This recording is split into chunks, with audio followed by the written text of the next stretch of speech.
study, and play come together on a Windows 11 PC. And for a limited time, college students get The best of both worlds. Get the Unreal College Deal. Everything you need to study and play with select Windows 11 PCs. Eligible students get a year of Microsoft 365 Premium and a year of Xbox Game Pass Ultimate with a custom color Xbox wireless controller. Learn more at windows.com/student offer. While supplies last. Ends June 30th. Terms at aka.ms/collegepc.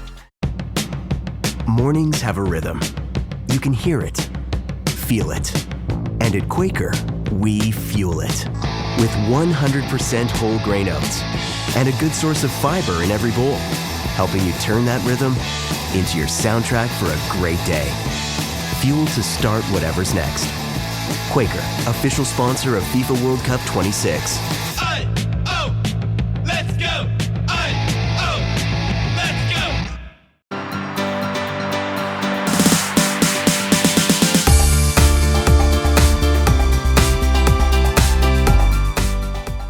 Everyone warned me about this one.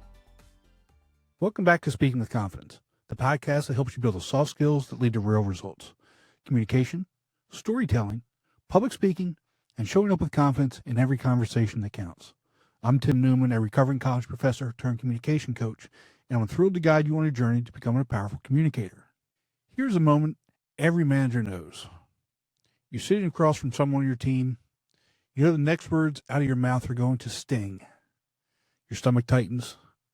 Your brain starts scrambling for a way to soften the blow. And that's when you reach for the old standby. Positive, negative, positive. A compliment, then the criticism, then another compliment. Or the sandwich method. It's like hiding medicine in peanut butter so that your dog doesn't notice. But here's the problem. Your team isn't a dog, and they see the pill coming from a mile away. And that fake praise you're slathering on top, it doesn't make the medicine go down any easier. It basically just teaches them to distrust every nice thing that you say. Today I'm going to hand you a replacement. It's Tim Elmore's ALAG framework. 4 steps, no sugarcoating, no hiding. It's just a way to have a hard conversation without burning trust in the process. So let's get into it. Let's be honest where this technique came from. It was designed to make employees better. It was designed to make managers comfortable. Someone, somewhere, decided that criticism needed a cushion. But that math doesn't really work. What actually happens is the praise gets poisoned. Every compliment that follows the sandwich conversation now carries a question mark. Is this genuine? Or is he about to drop something on me? The trust erosion is invisible. You won't see it happen in real time because nobody walks out of your office and says, I now permanently doubt every positive thing that comes out of your mouth. But that's exactly what's happening. Slowly. Conversation by conversation. Compliment by compliment. Until one day you realize your team doesn't believe you anymore when you tell them they did good work. They're just waiting for the other shoe to drop. The sandwich method also creates confusion, not clarity. The employee walks away remembering either only the praise or only the criticism, but rarely both, and almost never the correct action you actually wanted them to take. What sticks is either my boss thinks I'm great or my boss thinks that I'm failing. The middle ground you were aiming for doesn't exist in their memory, and the method fails on every front. It erodes trust, it confuses the message, it protects the manager's feelings at the employee's expense. But there's a better way. Tim Elmore's framework is called the ALAG framework. The A stands for ask. And this is where most leaders get it completely backwards. When you need to address a problem, your instinct is to open with a statement. Here's what went wrong. Here's what I observed. Here's what needs to change. Don't do that. Open with curiosity instead. Such as, I noticed the report hasn't landed yet. What's the biggest bottleneck you're hitting right now? That question does 2 things immediately. First, it disarms defensiveness. You're not accusing, you're inquiring. The person across from you doesn't have to protect themselves because they haven't been attacked. Second, It surfaces information that you might not have. You might discover the problem is resources, not effort. You might discover the timeline was unrealistic from the start. You might even discover that you're the bottleneck. And if you open with a statement, you'd never have learned any of that. The L stands for listen. And I'll be direct here. We've talked about this. Most leaders are terrible at it. It's not because they don't care, but because they're not actually listening. They're waiting for their turn to talk, and there's a difference. If you're forming your rebuttal while the other person is still speaking, you're not a leader, you're a debater. And debaters don't build teams, they win arguments. You've heard me say this before. Talk like you're correct, but listen like you're wrong. You might be right about the standard that needs to be met, but you might be completely wrong about why it wasn't met. And the only way to find out is to actually hear what's being said. Active listening isn't complicated. It means reflecting back what you heard before you respond. For example, so what I'm hearing is the timeline shifted because marketing didn't deliver assets until Thursday. That single sentence changes the entire temperature of the conversation. They feel heard. You have clarity, and instead of two people defending their positions, you've got two people looking at the same problem from the same side of the table. And that's what A and L do together. You haven't gotten to the hard part yet. All you've done is ask a question and listen to the answer. But you've already done something the sandwich method never will.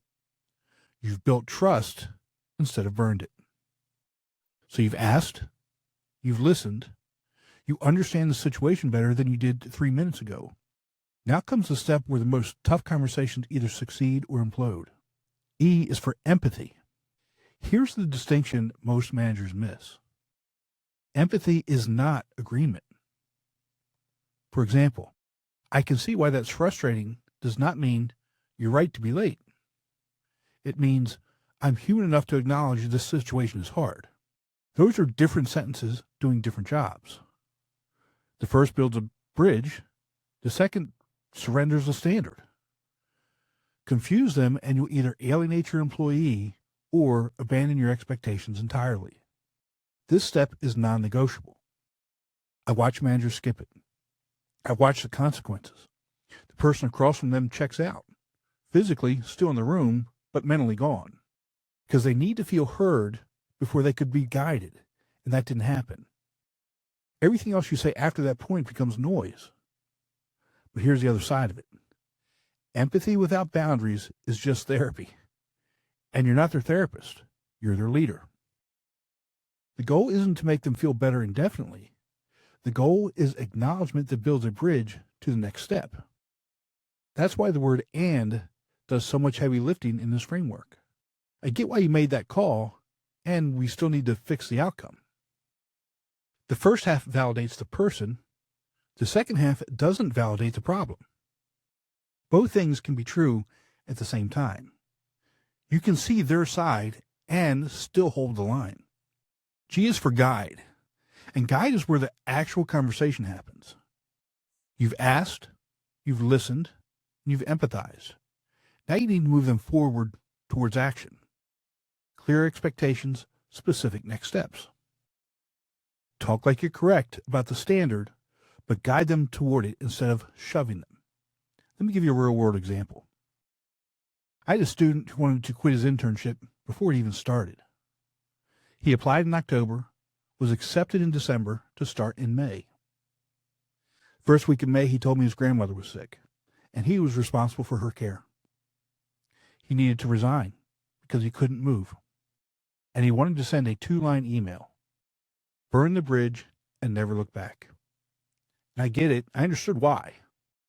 The easy thing would have been to let him vent and send him on his way. Instead, I walked him through this framework. I asked him what he wanted his reputation to be in 5 years. Not what felt satisfying right now, but in 5 years. And he sat with that question longer than I had expected. Then I listened to his frustrations without interrupting. I didn't try to fix anything. Didn't tell him he was wrong. I just let him get it out. Then I empathized. I told him quitting is awkward and uncomfortable, and nobody really teaches you how to do it. That's real. He nodded, and then we got to guide. I helped him write the resignation conversation, specific language, proper timing, genuine gratitude for what the internship would have given him. I told him I would be on the call to help him walk through it.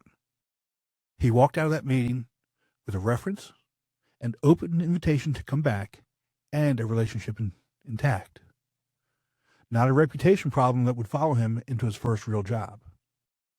And that's the difference between managing discomfort and building character. The sandwich method would have told him, "You're great, but don't quit like that. You're great." And he would have ignored it because it would have felt like a lecture wrapped in a compliment he didn't believe. The ALAG framework actually changed how he approaches hard conversations. He didn't just leave that internship that he hadn't even started yet better. He left it more capable. And that's what good guidance does. It doesn't just solve today's problem. It equips someone to handle tomorrow's. The sandwich method is a relic. It protects the manager at the employee's expense. It trades clarity for comfort and calls it kindness. The ALAG framework treats people like adults who can handle the truth, who deserve to be heard, and who are capable of fixing things when someone actually shows them how. So here's your challenge. Next time you need to have a hard conversation, start with a question, not a compliment, not a cushion, a genuine question. Most people won't do this because it's harder than hiding behind fake praise. It actually requires you to be present, to listen, to sit in discomfort without reaching for the easy exit, to be different. Drop the facade. Go have the conversation you've been avoiding. That's all for today. Remember, we're looking for progress, not perfection. Be sure to visit speakingwithconfidencepodcast.com to get your free ebook, The Top 21 Challenges for Public Speakers and How to Overcome Them. You can also register for the Formula for Public Speaking course. Always remember, your voice has the power to change the world. We'll talk to you next time. Take care.